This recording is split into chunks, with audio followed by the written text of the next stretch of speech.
Hi, everyone, and welcome to the Keep 'em Healthy podcast. This is your host, Jami. Today on my show, I have Dr. Loredana Shapson, and we are going to be talking about bloat and IBS in relationship with the hormone estrogen. As I remind everyone, we are focusing on women's health, and estrogen is a huge hormone that we as women rely on the day to day. So, Dr. Loredana, welcome to the show. Hey, thank you so much for having me. Happy to be here. So let's just get started and let's just talk about what you do for clients who have bloat and IBS and how you correlate that with their hormones. Yeah, I mean that's a pretty loaded question. So one thing I notice is that a lot of patients that come into my office, bloat is really common. So we really should start out, well, what is bloating, right? So what causes that? And so it's really an imbalance in your gut microbes that they really start releasing gas, and it gets trapped in your small intestines or it go higher into your stomach, and that causes belching and burping. And so it's really this core issue of a gut imbalance. And so when we start working with patients with bloating, we have to understand, well, why is this happening? What causes this gut imbalance? And so if we can filter this down into two topics, two issues, like we said, the first is gut imbalance. And what causes that is overuse of antibiotics. And that could be antibiotics from prescriptions and also from antibiotics in your meat products. So unfortunately, that's a big user of antibiotics in the United States is on agriculture and on livestock. Right? It's hidden. Ugh. Yes. So there we're getting slow doses of antibiotics in our food every day. And then we could talk about things like pesticides, herbicides. They're another word for antibiotic. They kill the good guys in our GI tract. Chlorine in your tap water is there to kill microbes. Unfortunately, when we drink tap water, we're actually absorbing that chlorine, and it's actually just messing up this delicate balance in our GI tract. What we eat matters. This is probably the biggest thing. Your gut eats what you eat. So if you are eating a low fiber diet, you're starving your gut bacteria. If you're eating a lot of sugars or starches or refined flours, you're feeding the wrong types of bacteria and they're overgrowing. And we eat a lot of processed foods with a lot of chemicals. So there's a lot of things that are in our day to day that we can control to really correct this gut imbalance. And it starts with your diet. Right. I think it's important to note too that when we talk about gut bacteria, and a lot of people, when you hear bacteria, you have a fear because you're like, oh, bacteria, we got to kill it all, antibacterial, everything. And what people need to understand is that bacteria is actually positive. We have this nice balance. When you have a nice balance of the good and bad bacteria, that we can feel we need bacteria. We can feel our healthiest when we have this nice balance. But when we ingest antibiotics or it's being exposed to us through the chlorine or whatever that means, we kill all the antibiotic or the bacteria, the good, the bad. And That's when it allows space for the bad to proliferate. Yeah, the ones that survive, are like the stronger, more virulent ones that we don't want to be there. And then something that people don't talk about very often is when you're taking, say, an antibiotic or all these things that kill the good bacteria and the bad, you're actually causing an increase in growth of fungus. So now you have this overgrowth of candida and yeast. And so now there's this whole other gut issue, this gut infection out there called SIFO, small intestine fungal overgrowth. And so we find that fungus overgrowth within the body can also cause bloating and digestive issues, irritability, weight gain, hormonal disturbances in women. So gut health is so paramount to connecting the whole entire body. It's huge. It's a game changer when you really focus on, but actually for all our listeners, if we want to focus on gut health and we have bloat and IBS, what are some things that you say to your clients to get started to help rebalance this gut microbiome? Mm-hmm. Yeah. First thing is diet. That's the first thing we look at is what they're putting in their mouth. And so there's a couple foods that can irritate your gut, cause something called leaky gut syndrome. And so foods like gluten or grains are really hard to digest. They cause inflammation in the body. And so number one, we avoid grains in the diet. Number two is we need to start getting rid of dairy as well. So unfortunately, more people are sensitive to dairy than they actually realize until they remove it and do a trial without it for a couple of weeks and then bring it back in. But there's a sugar in there called lactose, and it's a sugar that bacteria like to feed on, which can contribute to bloating as well. Other thing is processed seed oil. So you're talking like the canola, the safflower, the sunflower, all of those, corn oil, soybean oil. It's in everything. Start reading your food packages. They cause a lot of inflammation within the body. And then the next thing is that we really want to increase our fiber intake. And so we want to get our fiber from vegetables. They're going to be more tolerated. So there's a catch-22 here. Some people will tell me when they come in with bloating, I can't eat broccoli. I can't eat this certain vegetable. I bloat so big. And that tells me that their bacteria could be in their small intestine, and that could be something called SIBO, so small intestine bacterial overgrowth. And if they can't tolerate certain vegetables, then there is definitely an imbalance going on. Leaky gut is happening. And so by removing and starving out those bacteria with what you're choosing to eat is so important to start rebalancing them. And then on top of that, you need to be taking probiotics to start bringing in some of the good guys, and also eat probiotic foods, which will also bring in more of the good guys. So you're going to start to slowly correct this over time as you change your diet and take some supplements. Okay, so really fast, this is so much good information. The first thing I want to note on is when you say remove grains, I think that there is a lack of information when it comes to what grains are. For me, when I was removing gluten, I also had to remove corn, and I had to remove like oats. I think that there's, when you say grains, I don't know if my listeners know exactly what that is. Like when you say grains, what are the grains? Yeah. So let's go through it. So what are grains? So this is what am I taking out? So this is wheat. This is oats, corn, rice, barley, millet, sorghum. Those are probably your bigger ones. But I mean, the top 4 that people really recognize are wheat, oats, rice, and corn. Those are your biggest ones. And it's because they contain hard to digest proteins. That's what the gluten protein is. It's something that we can't break down, but it can cause leaky gut syndrome. And if anybody is interested in this, there's an awesome documentary out there that you can get for free. It's called What is with Wheat, or What's with Wheat. It came out in like 2016, and it talks about the whole problem with wheat. What happened to it? Why all of a sudden is the whole world sensitive to gluten? Why is every restaurant promoting gluten-free products in restaurant stores and everything? So this documentary will teach you what the issue with wheat is, how we got to this position, and also makes the connection between gluten and your gut health and gluten and your brain health. So happiness and mood. So I love this documentary. Yeah. I'm obsessed. This was actually, I mean, I don't know this documentary, but I've had others, but I've in real experience have changed my family's health from being ill to being healthy again by removing gluten.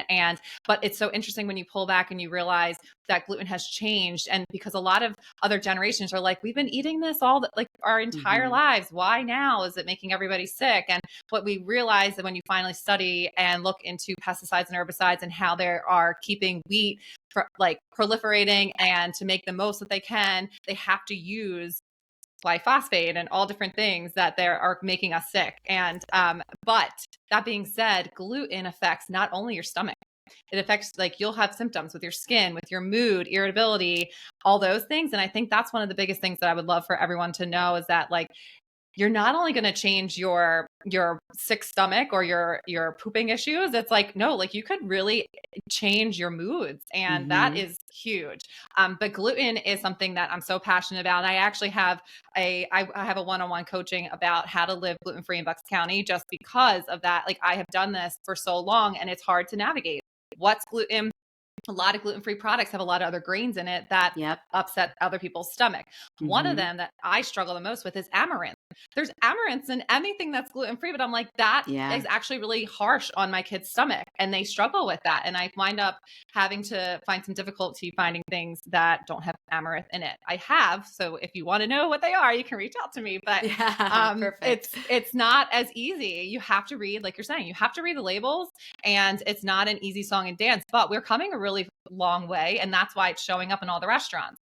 Gluten-free pizzas, gluten-free pasta, gluten-free desserts, because a lot of people are starting to see this change. When they pull gluten out, they start to feel better. And it's really promising. And I hope that it educates the other people, and it continues to snowball into learning hey, maybe we shouldn't be using this stuff on our wheat. Let's all together collectively stop. And then we can eat the good breads again and all. Exactly. One of the things that you touched on that's really important to note is that, you said that amaranth also bothers you, even though you are sensitive to gluten. And it's because a lot of these grains have something called molecular mimicry. And basically, their gluten proteins all look similar to each other. So you could react to Yeah. gluten, but you could also react to corn, or you could react to rice. So just removing gluten may not be the only solution that you have to do. So if you're someone who suffers from bloating, you have to remove them all. Give your body a break, let it some time to heal, and this will help heal your gut as you remove these irritating foods in your digestive system. Because one thing we know about gluten specifically, which is found in wheat, is that it actually affects an enzyme or a protein in your GI tract called zonulin.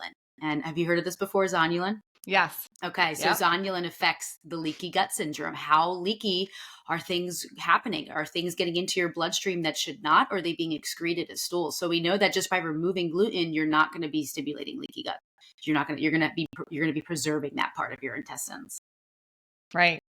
It's amazing. And I try to explain when people have leaky gut, I'm like, think of it as your lining is like on fire and you have to remove all of the fuel to the fire. So that's where it comes in: the dairy, the high sugars, the gluten, and all the grains. And a lot of people, that's a really tough transition because that's a lot of food that is of convenience for people. Yeah. And so it's hard to think, I'd rather just have a pill to put out that fire than to actually change my diet. Changing of diet is very scary for a lot of people, which is why working with experts and with coaches is something that helps sustain your journey, because you can give up really easily, because right now our food system is for convenience, and like removing all these things is not convenient. Yes, exactly. It takes a little planning, a little effort, but it's doable. So I mean, I always tell people, eat outside the grocery store. If it's whole, if your great grandmother could recognize it, then you should probably eat it. Right. I love that. I love that. I say to my kids, I'm like, is a veggie stick something that you grow in a garden? Like, no, like have a celery or have a broccoli. I'm like, yeah. They're like, oh, mom, but like kind of, because the veggies make it up. I'm like, yeah, but would you find that out in the garden? I'm like, no, it's not. It's so funny. But let's circle back now about estrogen and estrogen dominance and bloat and IBS. And during those times of like PMSing, I think that's important to share for the women that are listening about your advice and what you think. Well, first explain kind of how that all comes into play, and then what your advice is from there. Yeah, like the question becomes, it might not be your hormones, it could be your gut health, right? So one thing we've understood in clinical research now is our gut bacteria, they have something called an estrobolome, and it basically means a microbiome for your estrogen clearance. And so what we find is that when these estrogen, the bacteria in our GI tract, they're responsible for deciding, does this estrogen get cleared out and removed via stool, or are we recirculating it and bring it back in the body? And we know that there are dozens of bacteria that make this, what we call beta glucuronidase. That's the enzyme. And that's the one that's responsible for regulating estrogen. So we find that people with imbalanced guts, they have a higher level of this enzyme and this protein. And what ends up happening is now we have a higher level of estrogen in our body recirculating back in. And so we see that this could be contributing to PMS, the cramping, this extreme heavy bleeding, endometriosis. And we can even dive into, the risk of breast cancer, because a lot of breast cancers out there, 70% of them are estrogen receptor dominant. That's right. So estrogen affects that. So we have to understand that when our gut is imbalanced, we could be recirculating more estrogen than we need. And that's causing our hormonal issues that we experience month to month. And so that's when we experience a lot of stress on the body. We experience bloating and other digestive issues that can even pair with it. So what do we do? Help us. Yes, that's a great question. So first off, we need to fix the gut. That's number one. Right. And so remove those foods that we talked about earlier. Okay. That's going to put you in a healing state. Another thing is eating a lot of soups and stews. We didn't talk about what to bring in. And so soups and stews are extremely healing to the gut, because when you have bloating, when you have acid reflux or any other IBS symptom, or even constipation, you're not breaking down your food as well. And it's harder to break down raw foods in the beginning. And so you should be eating more soups and stews. On top of that, broth has gut healing nutrients. So collagen, specific proteins that are going to repair your gut lining. So now 2 situations. We're removing the bad, the sugars, the refined carbs, the inflammatory oils, the dairy, and even fruit. Unfortunately, fruit is a big contributor to bloating as well. Now we're bringing in the good with soups and stews and cooked vegetables. And then the next thing we want to do specifically when it comes to vegetables is think about a specific type called the cruciferous vegetables. This is like your broccoli, your cabbage, your cauliflower, right? These contain a specific nutrient that your liver needs to break down estrogen better. So it's called DIM. And that one you can find in a supplement, but you can also get it in your vegetables. So eating a cup of cruciferous vegetables every day is going to really help you. And in the beginning, if you're suffering from bloating, like I said, they should be cooked or boiled in broth, so it's easier to break down. So that's number one, is having more fiber, because we find that fiber is what also rebalances the gut and brings in the good bacteria and helps them grow.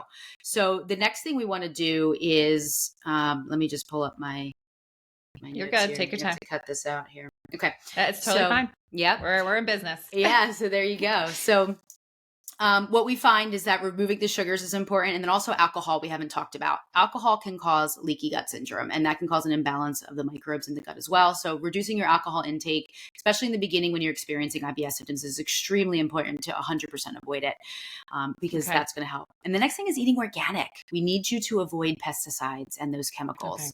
They act like estrogen in the body. They're called xenoestrogens. Just like plastics act like estrogen, so do these guys. So by eating organic, you're also going to eliminate a lot of artificial chemicals and nutrients that are going to affect the microbiome too. So super, super easy things that you can get started today with to help with your estrogen balance and your gut health.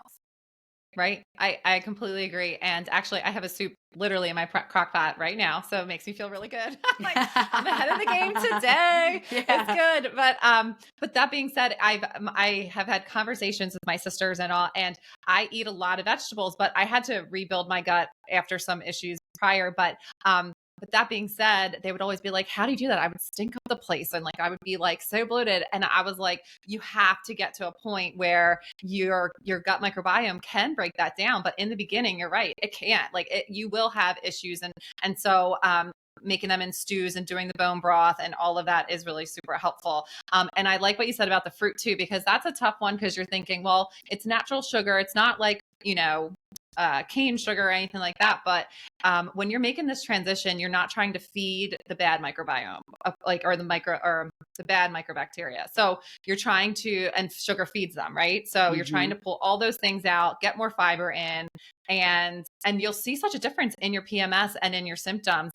It's really interesting when I kind of divulge and have maybe some pizza, or even have a weekend where I'm with friends and I'm drinking more alcohol than normal, I wind up experiencing left ovary pain that I never ever experienced when I am on my normal clean eating.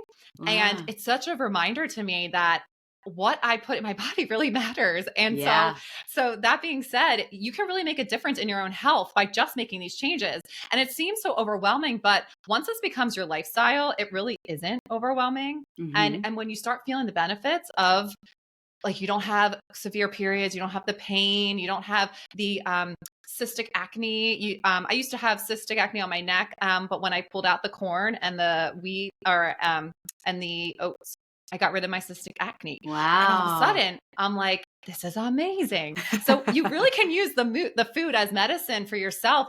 And one of the reasons why I do this podcast is to educate on these things, because we can do this for ourselves. We don't need to be going to doctors sometimes. Sometimes it's just a diet change and being more intentional about what you're putting in your body. And so I love hearing all of these things. However, that being said, I think it's super important to get your hormone levels taken, to see where you're at, if you're estrogen dominant, and if you're having issues with that, to help learn how to rebalance them, just in prevention of cancer and all of those other things that we talked about. I think that's really important.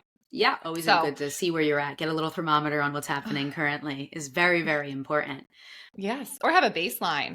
Yeah, exactly. So one thing that you mentioned that I want to kind of touch back on was and this goes back to the gut health stuff, right? So we talked about bringing in some of the good vegetables to help clear some of this estrogen and some of the hormones that we're discussing, but some women can't tolerate it in the beginning. And I think it's important to talk about some supplements that you can use in the beginning that can help you start to break down your food. So we have to understand that if you're having bloating, constipation, or acid reflux, you're not making enough stomach acid and you're not making enough digestive enzymes. And so eating becomes a stress on the body. And that's when you have the issues. So what we need to do in the interim is use digestive enzymes in the beginning of your journey for gut healing so that we can just take some of that stress off of your organs so they can relax a little bit and they can heal. Now, here's one thing I want to delineate is when you go online and you look up digestive enzymes, you're going to see all these enzymes that end in ASE, amylase, protease, lipase, all these ACEs, which is great. This is what your pancreas releases. But the one nutrient that is absolutely missing from all of these enzymes that is required to remove bloating is called betaine HCl. And this is what will increase your stomach acid. And this is literally the first thing that you want to add in. Now, when it comes to buying supplements, betaine HCl should always be found by itself in its own digestive enzyme bottle. It should not be mixed with others because part of acid's job, part of stomach acid's job or betaine's job is to increase acidity of the stomach. Acid breaks down protein. These other digestive enzymes are made of proteins. So if they're in the same pill, you're going to actually deactivate as soon as it gets to your stomach some of these enzymes that your body's actually looking to use. So keeping the betaine separate is super important. And I find that this is the one missing piece in all of my patients that come to see me. They're not using betaine HCl. Another way that you can release acid in your belly is to actually take a little bit of vinegar with all of your meals. And it sounds kind of crazy, but if you have acid reflux, if you have bloating, you want to take a little tablespoon of apple cider vinegar is my favorite because it has fermented foods in it and it's got some good bacteria. It's got the mother. Yeah, it's got the mother in it, right? So you're going to be actually giving you some probiotics too. But any vinegar that doesn't have any sugar really works. But a tablespoon of vinegar in 1 to 2 to 3 ounces of water and take that with your meal. You can do it first thing in the morning. You can do it at the end of the day. You can do it when you're nauseous. You can do it when you're bloated, when you ate too much, when you had pizza and you feel gross. This is a tool that everybody has in their kitchen that you can apply today. So if you don't have betaine HCl, start with the acid. If you don't like the taste of that, drink it with a straw. Find a way to get it in. Figure it out. Yeah. And then I have a lot of people ask me also about the apple cider vinegar, like gummies and like the capsules and those kinds of things. I mean, it's okay to take it in a capsule form if you can find it. I'm not a big fan of gummies because of the fillers that they have to use and the colorings that they use and the sugary stuff that they have to make it taste delicious with. But taking it in a pill form is totally acceptable as well. It can do the same thing and help your digestive system with the bloating right now. So by using this digestive enzymes, you can start to eat foods that maybe you weren't able to eat before.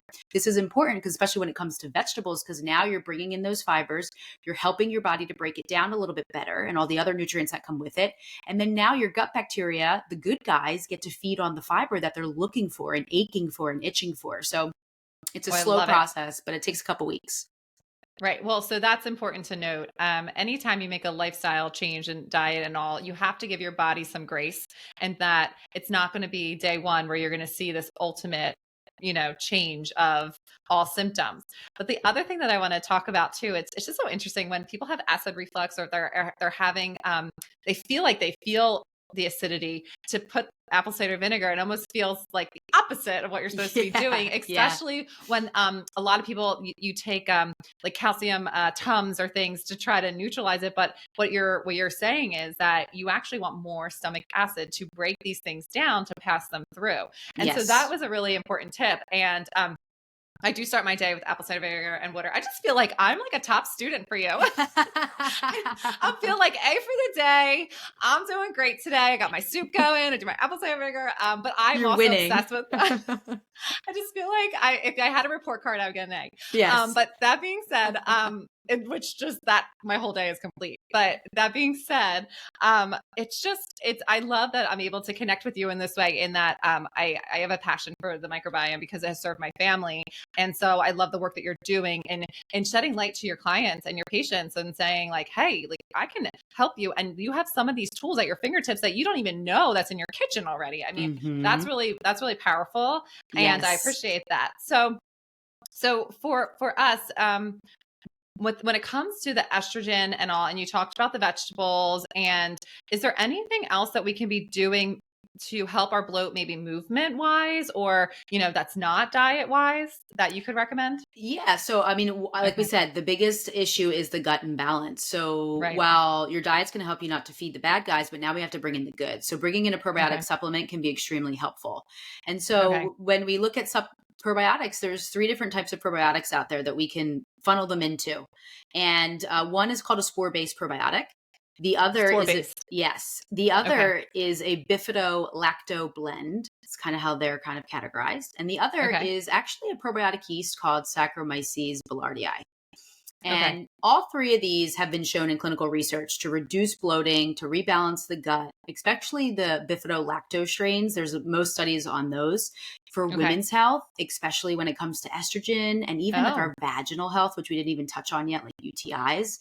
yes. These are the most paramount ones that everybody should be taking. And so when it comes to probiotics, I find that most of my patients tolerate what's called a spore-based probiotic first. And Okay. it's because these probiotics, these particular bacteria strains, they don't release histamine. A lot of Mm. people who have gut problems also have an immune system issue, and histamine seems to be an issue. They get allergies, they have food sensitivities, stuffy noses. They usually get respiratory infections often or colds. They have rashes, itches, hives, skin conditions. This is all a product of too much histamine being released. And Okay. so spore-based probiotics tend to be the easiest and well tolerated. And I've used this in infants and children, adults. It's safe for everybody to take. And you don't need that much. So when you're looking at these, the strain that's within these spore base is called bacillus. So when you're looking at a label, that's what you want to see. These are not available. Bacillus. Yeah, they're not available over the counter. You're not going to find these in CVS. And it's because that you don't need so much of them. And they are pretty powerful. They do a really good job when you start reintroducing them to the body. But you have to purchase these through a registered healthcare professional like myself or someone who understands how to use these properly so we can guide you appropriately. Because you can go too fast, too quick with probiotics and you feel worse. Okay. I have a lot of people Okay. who say that I took a probiotic and I got worse. And Okay. it's you just got to slow down. You start off at every other day. You stay there for a week as long as you feel great. If you feel good, then you increase to once a day. And usually just stay at once a day. That's really all that you need in order for these probiotics to work. So Okay. probiotics are paramount. So starting with spore-based, and then let's talk about bifido-lacto blends. Right. These you can find over the counter, and they're great. One of my products that I recommend that's available at like your pharmacies and your CVS is a brand called Renew Life. They have one Okay. called Ultimate Flora. It's a 50 billion.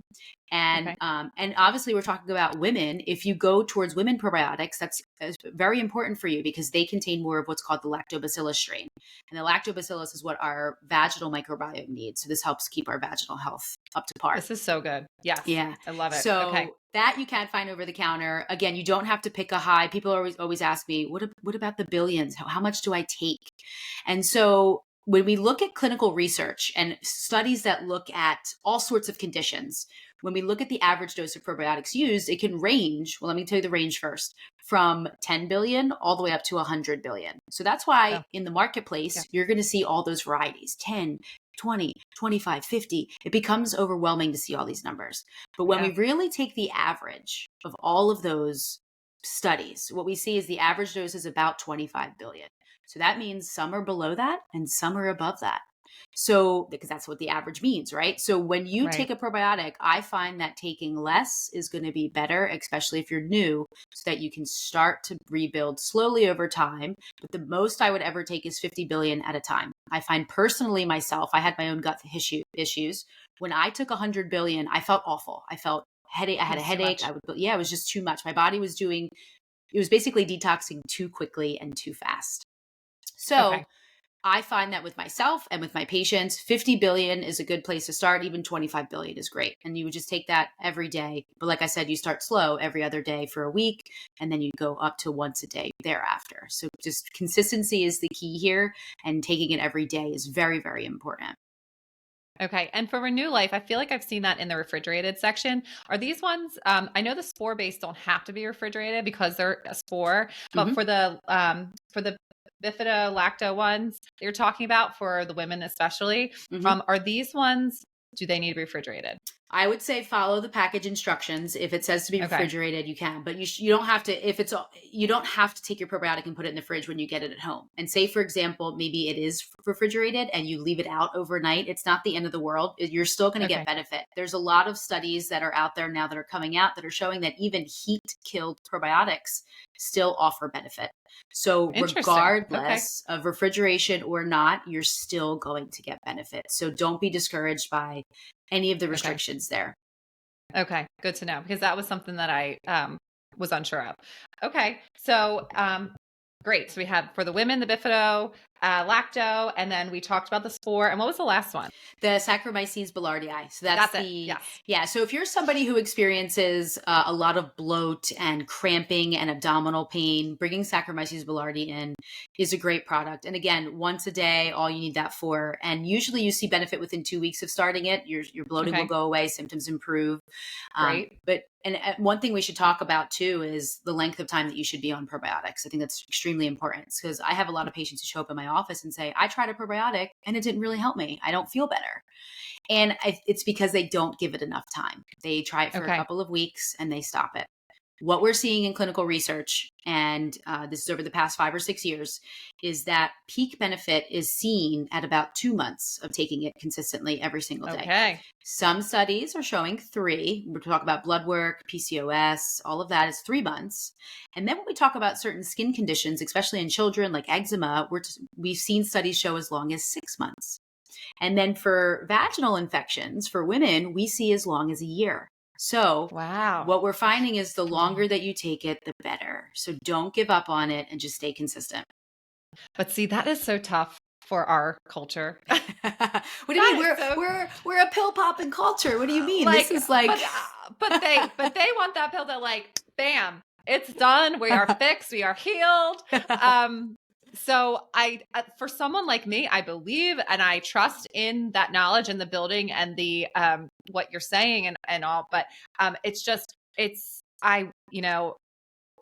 I hope that everyone else will put in that investment in that probiotic when you start it because it is tough when you're like, oh, I'm 3 months in and nothing's changed or, that's a tough reality check, but I believe you. And, for the children with the eczema, that was because God knows I have a million people that I know who have young children and with eczema. What strand of probiotic would connect most with them? With any of those that you just listed, like the Saccharomyces, or what do you say? Yeah. So honestly, people ask this question all the time. Is there a specific strain that I need to take to treat a specific condition? And the answer is no. And here's why. Okay, then. So you just need to rebalance the entire gut microbiome using a variety of these probiotics because that's what we're seeing in clinical research. We're not seeing yet that a specific strain treats a super specific condition and this is the only one to use. In all of these studies that look at eczema, skin, PCOS, hormonal issues, blood work, anxiety, depression, vaginal infections, they're using all those 3 in different quantities, in different blends for different lengths of time. But in all of those studies, everybody's getting better. So don't be discouraged by the strain. Just take a probiotic and stick with it. I know that sounds very generic and very simple, but it is that simple. And that's my job today, is to show you that probiotics don't have to be this overwhelming, intimidating thing to use. It's super simple. Pick one, take it every day, find another product that has different organisms in it, take it again, take that every day, and stick with it for at least 2 to 3 months. And I wanted to touch on something that you said. You can see benefit very quickly with your gut health when you start taking probiotics. So know that you a probiotic is working for you. If you feel a difference in the first couple of weeks, you should feel something. I'm not saying that your issue's totally going to go away, but as long as you see some step towards improvement, you're on the right path, stick with it. And then wait till the second month. As long as you continually get better over time, you're going to do really good for your gut health. So okay, then that's super promising. Yeah. Progress is perfect. Right. Complete healing, that's obviously the goal, but that takes time. And I totally get that. And so that is, that's interesting. You want to talk about, like, you want variety. So if you, Dr. Loredana, were someone that was a client of yours and you showed up and you said, I want to get started my probiotic journey, but I need it at my fingertips. Basically, I want to go to Wegmans or I want to go to a Whole Foods store and I want to buy one today. Where would you start them? Yeah, so there is, like I said, the Renew Life is one that you can find in most places. They have a really strong bifido-lacto blend in there. And so I like that. So as long as you're reading the food label, that's what you want to look for. There's usually anywhere from 8 to 12 different in that list in the ingredient section. So as long as you're choosing one with more of those in there, you're going to do better for your gut health. If you're a female, buy the women's one and make sure there's a lot of lactobacillus in there, but also some bifido. Like, that's also important. We forget that. So those are the ones that you will predominantly find in the store. Now, the Saccharomyces boulardii may be mixed in with those as well, but they can also be sold separately. I think Align has their own version of just Saccharomyces boulardii, and Flora Store is the one for kids, which has Saccharomyces boulardii in it. So those are the ones that are most commonly known over the counter. But what I'll do is I have a link to my online dispensary that I can put maybe in your episode description that your clients can get access to the spore-based probiotic. They'll get access to the Bifido-Lacto blend that I recommend and the Saccharomyces boulardii, and they'll also get my probiotic starter guide attached with it. So they'll know how to use it, and it answers a lot of these questions about how to use this stuff to get better. I love this. Thank you so much. I'm happy to post that in my show notes, and I'm definitely gonna be taking a look at that as well. This has been so much wonderful information. I almost am like, I want to make maybe multiple small episodes of this because I want to like show people the probiotics so that like people can put, I don't know, like if they want to focus on probiotics, or if they want to focus on their estrogen, or if they want to focus on their bloat, all the above. This has been so insightful. And so, I mean, we've only been recording for 35 minutes. And it's crazy. But you've hit so many important points and things that I'm like, okay. But the one thing, so this obviously a little segment I'm going to take out. But the one thing about probiotics we did not talk about is the food supplemental probiotics versus the supplement, like using food probiotics. Yes. That's the one thing, if we can talk about that. So what would you say in regards to using probiotics through the means of foods versus supplements, and what foods would you recommend? Sure. So this is great. So we can get probiotics from our foods. So these are things like sauerkraut, kimchi, kefir, which is fermented yogurt, anything that's, those are the most common ones that you'll see. Beet kvass is another. It's basically a fermented vegetable. And so this will provide you good probiotics. But when we look at the dose of probiotics in foods and compare it to what's in supplements, it's very, very different. And so when we look at sauerkraut, for example, or even kefir, which is the fermented dairy or the yogurts, we'll see that there may be only 1 billion to 3 billion of the organisms that are in there. It's measured in billions. When we look at probiotics, we're seeing 10 billion, 25 billion, 50 billion. So the doses are extremely different. Now, sauerkraut and kimchi, I would say, is a good place to start for most people.